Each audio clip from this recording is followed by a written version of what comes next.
नाच गीत लेकर आए हैं। अगर पसंद आए तो लाइक सब्सक्राइब और कमेंट बॉक्स में ज़रूर बताइएगा कि मेरी नाच गीत कैसी लगी दोस्तों।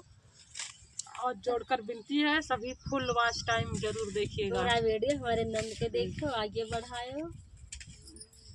रस में डूबल कंगनवा, रस में डूबल कंगनवा, कंगना पहिन धना अंगना बहारे, कंगना पहिन धना अंगना बहारे।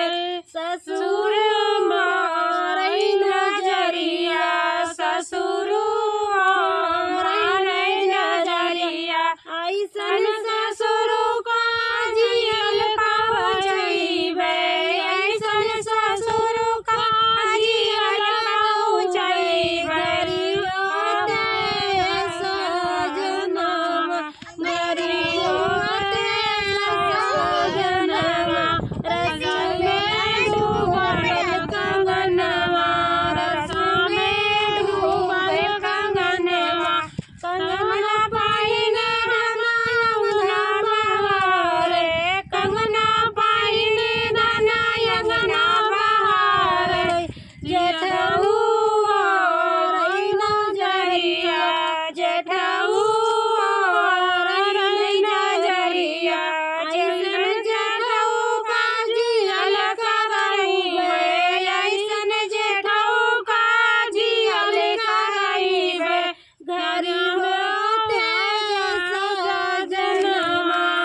छोड़ दे।